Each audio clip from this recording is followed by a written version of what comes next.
eres alabada, mujer de fe, mujer de amor, que entregó su corazón a Dios.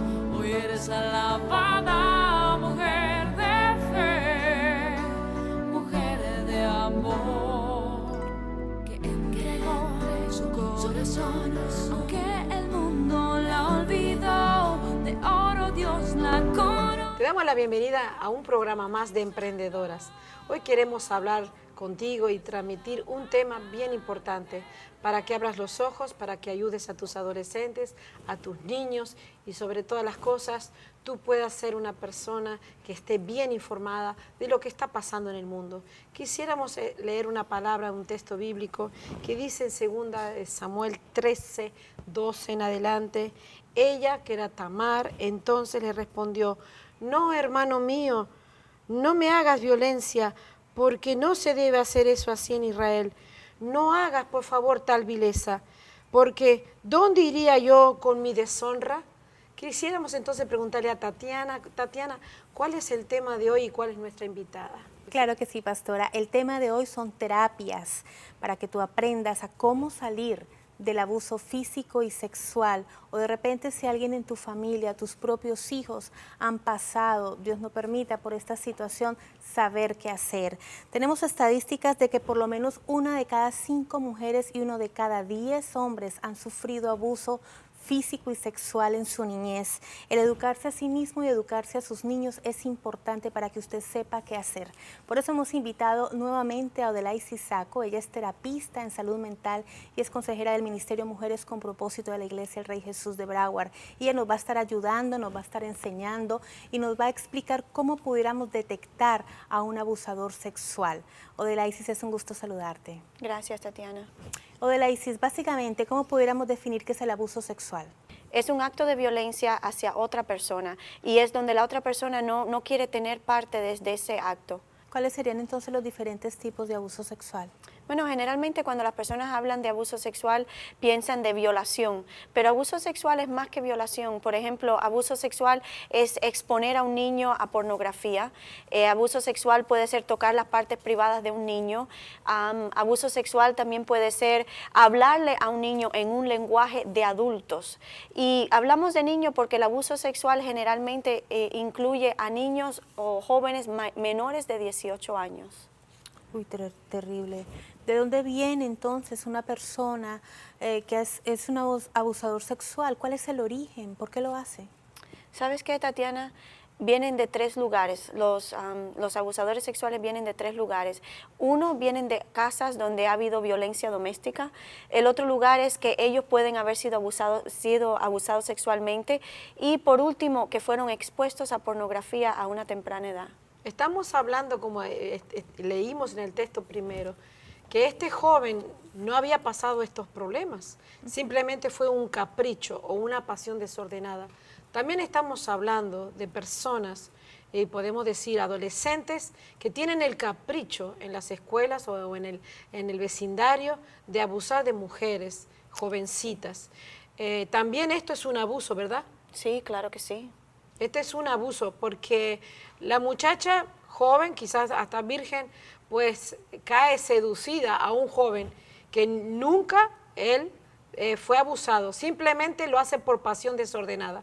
Estamos hablando cómo aconsejar realmente entonces a nuestros hijos de estas pasiones desordenadas.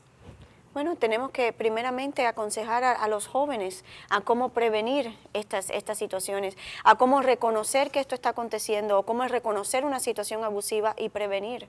Y ciertamente tiene que haber algo en la historia de esa persona, tiene que algo haber acontecido en su historia, porque cuando hablamos de abuso sexual hablamos de un acto de violencia. Y si hablamos, cuando hablamos de violación, un acto de violencia, pero si hablamos de abuso sexual es un acto premeditado, donde el abusador planificó cómo iba a abusar a su víctima. Estamos hablando entonces de violadores que están planificando hacerlo. Yo creo realmente que sí, esa persona fue abusada de niño, porque vuelve una repetición. Además tiene malicia y maldad. Sí. ¿Y sabe qué otra cosa también, pastora? Una maldición generacional. porque el abuso sexual, yo en mi trabajo con abuso sexual he encontrado que muchas veces la abuela fue abusada sexualmente, la mamá fue abusada sexualmente, la hija, la nieta, y sigue de generación en generación hasta que es quebrantado. En muchos casos encontramos una maldición generacional que sigue manifestándose en las generaciones. Y yo creo que la maldad se ha multiplicado realmente, como dice la palabra, por causa de haberse enfriándose el amor, la maldad se ha multiplicado.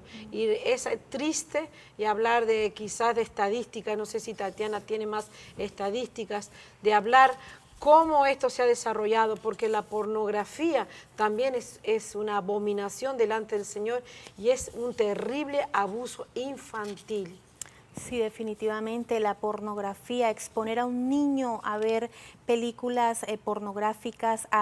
Estaba leyendo hace poco un libro acerca de los hombres que premeditan el abuso sexual, cómo se ganan la confianza de los padres, cómo desean estar a solas con ese niño y empiezan a ponerle de repente películas para que ellos se vayan acostumbrando a ver ese tipo de actos, y cuando el abusador empiece a hacer lo mismo con ellos, le dice a los niños, pero mira lo mismo que vimos en la película, tienes que hacerlo porque no está mal.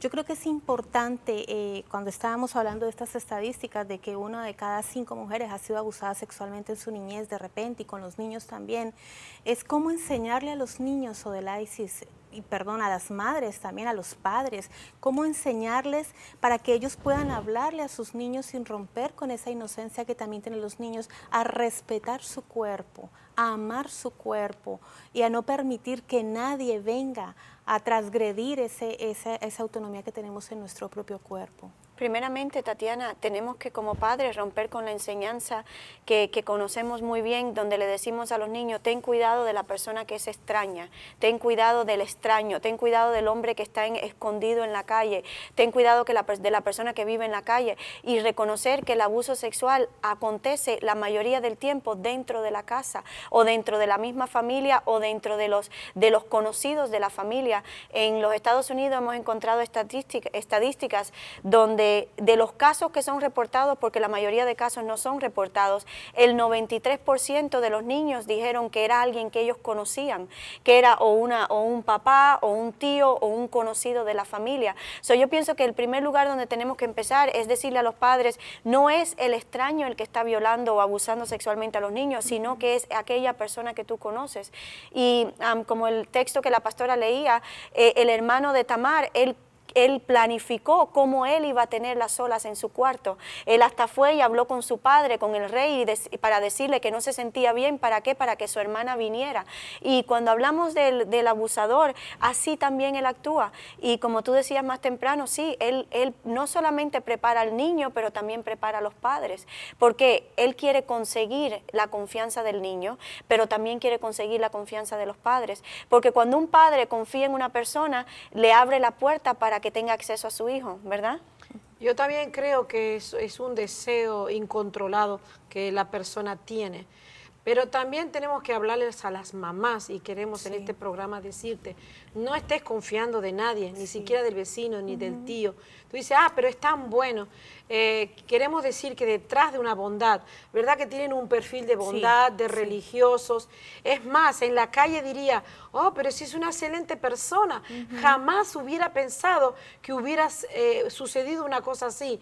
Mamás y papás, quisiéramos no solamente que le enseñaran a sus hijos que nadie los tiene que tocar, sino no dejarlos nunca solos. Muchas de las veces las violaciones han sido primos, primos hermanos, amigos de la novia, es decir, personas cercanas. Ahora, quisiéramos hacer también una pregunta pero bien importante. ¿Qué pasa con las madres cuando la hija le cuenta eso y las madres no creen en la hija, que su padrastro, que fulano, o que el esposo que ella ahora está teniendo amistad o relación, pueda abusar y entonces a su hija, y entonces castiga a la hija negando ese acto? ¿Qué podemos dar como consejo? Y no solamente la castiga, pastora, sino que también lo ignora. y puede ver que el padrastro esté visitando el cuarto de la hija, pero ella seguir viviendo como si nada estuviera aconteciendo. ¿Qué pasa con esta mujer? ¿Por qué será que esta mujer permite que eso esté aconteciendo con su hija? Bueno, en algunos casos esta misma mujer ha sido violada.